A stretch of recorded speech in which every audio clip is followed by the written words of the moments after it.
I want her to just to be somewhat of a normal 5-year-old again.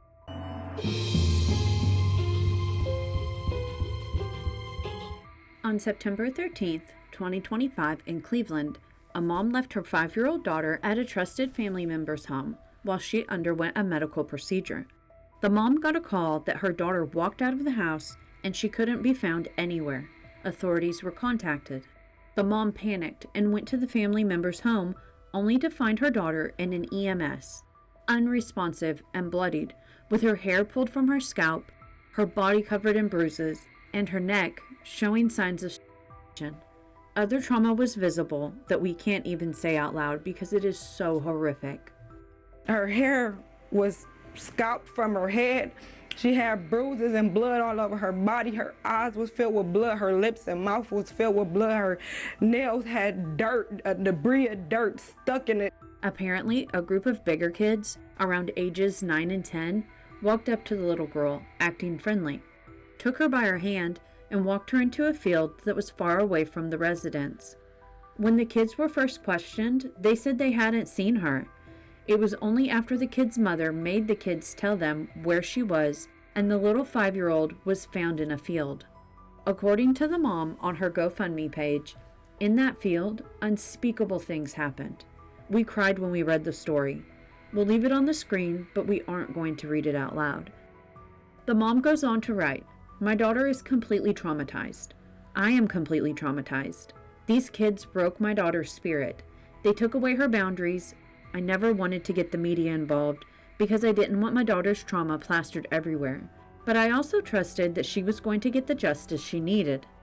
I am bringing this to the media today because the authorities are failing my daughter. They are trying to tell me that 2 of the kids won't be charged because they are 8 and 9 years old, even though they attempted to take my baby's life. They are saying legally, these 2 boys cannot be charged. I need help. I need justice for my daughter." She then says that she reached out to legal aid and the Cleveland Metropolitan Bar Association for help. She also reached out to an advocacy center to get a victim advocate that could help her with the criminal justice side of things. She's been advocating for her daughter and not getting any help. She even reached out to the mayor of Cleveland and has not received any kind of word back from them.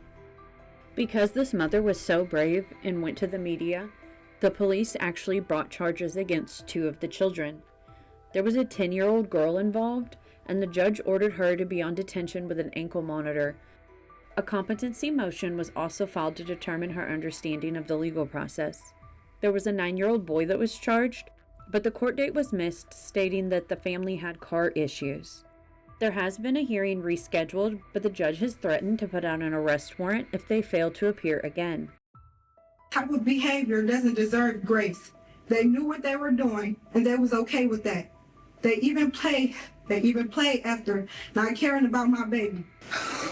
She sat in the same courtroom as the 10-year-old girl accused of the attack. Since this horrific act was done to her, she just been going through it, and that's how it should be for her offenders. Today, Judge Kristen Sweeney arraigned the 10-year-old girl who appeared in juvenile court with a mask and hooded puffy coat. This is going to be a very short hearing where I'm going to go over your rights with you. We have filed a competency motion as we do have significant concerns for her ability to understand the statutory language of the complaint, as well as her legal rights in the proceedings today. While the judge granted that motion, the prosecution asked that the 10-year-old be placed on house arrest with an ankle monitor. They should not get grace or a break to return home and get prepared for their lives to change, because not only did they been given enough time already, nothing prepared my baby for her life to be changed.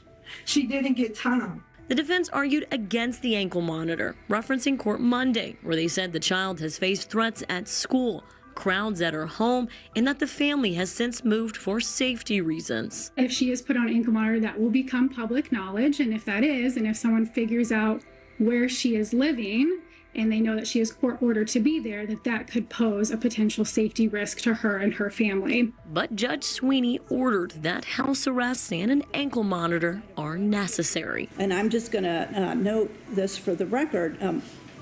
We don't have a parent present in court today. One of the aspects of home detention is that it allows the court to have some sort of assessment of what the risks and the situation really is. I do not believe that these kids should be able to return home. Their behavior that caused them to do something so evil obviously started at home. These kids being at home doesn't give them a chance to think about the damage they have done to my daughter. Mr. Borkowski, how does your client plead? Your Honor, this time he denies the allegations in the complaint. In court, the boy appeared with 2 family members by his side. Judge Kristen Sweeney granted a competency evaluation for the child at the request of the defense. Does the prosecutor's office have any objection to that motion? No objection, Your Honor. The defense then requested the minor be allowed to go home. My client is 9 years old, no prior adjudications. I would ask that he be released to his family. The prosecution countered, asking for home detention as well as an ankle monitor. Obviously, they are not held accountable for anything. These kids did something horrible. They changed my daughter's life. The way she talk, the way she act, the way she thinks, they stole her innocence, and it's time for them to start facing the consequences of their actions. Judge Sweeney ordered that the 9-year-old be placed on house arrest with an ankle monitor and requested that the county get involved. I am just going to put this on the record, too. The court will be asking the county to do an investigation, Children and Family Services to be doing an investigation in this matter. And that's all I'm going to say about that at the present time. Suspect's a 9-year-old boy has been placed in emergency custody of Cuyahoga County Children and Family Services. That a judge scheduled a hearing for this morning. Today, she explained her decision. Yesterday, I placed this child on home detention, and his mother did not come to court to pick him up from the home detention office. The judge went on to say she was being asked to release the boy to people who she didn't know anything about. She wasn't comfortable with that. The boy and a 10-year-old girl are charged with rape, attempted murder, and kidnapping in the assault of that 5-year-old. We're not naming the suspects or showing their faces due to their age. All of the suspects in this case are under the age of 10. Even if they don't understand the legal process, they have to understand the horrible and vile things that they did to another human. Even if they don't understand what they did and the magnitude of it, that's even scarier. What do you think about kids this young committing such heinous crimes? Let us know in the comments below.